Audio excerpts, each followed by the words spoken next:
തെയ്യക്കോലങ്ങളാൽ നിറഞ്ഞാടുകയാണ് നിയമസഭാംഗണം. തെക്കൻ കേരളത്തിന് പുതിയ അനുഭവമാണ്. ഓരോ ദിവസവും ഓരോ തെയ്യക്കോലങ്ങളാൽ നിറയുന്നത്. കാണാം കഴിഞ്ഞ ദിവസം അരങ്ങേറിയ കുട്ടിച്ചാത്തൻ തെയ്യത്തിന്റെ പകർന്നാട്ടം.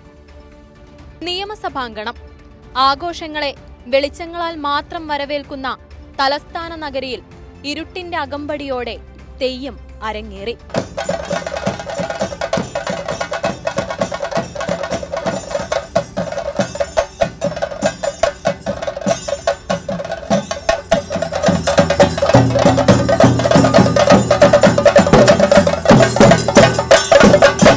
ആകാശവും ഭൂമിയും നിഴലും ചുവപ്പ്. തീച്ചൂളക്കിടയിലൂടെ പാഞ്ഞുവരുന്ന രൂപം. സംഹാര താണ്ഡവമാടുന്ന തെയ്യക്കോലം. രൗദ്രഭാവത്തിന്റെ സകല രൂപവും സമന്വയിച്ച് കുട്ടിച്ചാത്തൻ തെയ്യം അരങ്ങേറി. ഉത്തര കേരളത്തിൽ മാത്രം കെട്ടിയാടി വരുന്ന തെയ്യക്കോലം നിയമസഭാംഗണത്തിൽ കൂടിയവർക്ക് പുതിയ കാഴ്ചയാണ് നൽകിയത്.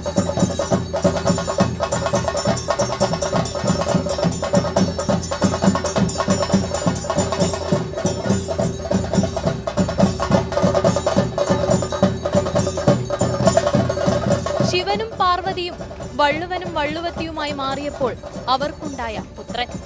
മക്കളില്ലാത്ത കാളക്കാട്ടില്ലത്തെ നമ്പൂതിരിക്ക് ദൈവാനുഗ്രഹത്താൽ കിട്ടിയ മകൻ.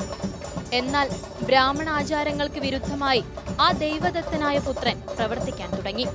ഉപദ്രവകാരിയായ ചാത്തനെ ഒടുവിൽ കോലം കെട്ടി പൂജിക്കാൻ തീരുമാനിച്ചു. ആ ഉപദ്രവകാരിയെ ഒടുവിൽ കുട്ടിച്ചാത്തൻ തെയ്യമായി ആരാധിച്ചു പോന്നു. കഥയറിയുന്നവരും അറിയാത്തവരും പകർന്നാട്ടത്തിന്റെ നേർചിത്രം കണ്ടു. പലർക്കും പുതിയ അനുഭവം.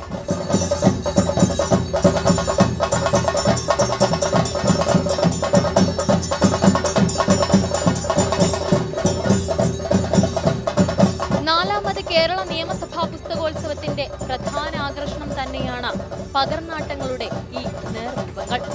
വടക്കൻ മലബാറിൽ മാത്രം കണ്ടും കേട്ടും ശീലിച്ചും അനുഭവിച്ചും വന്ന തെയ്യക്കോലത്തിന്റെ ദൈവിക ഭാവം ഇപ്പോൾ നിയമസഭാംഗണത്തിൽ കാണാം. ക്യാമറ പേഴ്സൺ ആശ്രയ്ക്കൊപ്പം ദിൽന ദിനേശ്, കൈരളി ന്യൂസ്, തിരുവനന്തപുരം.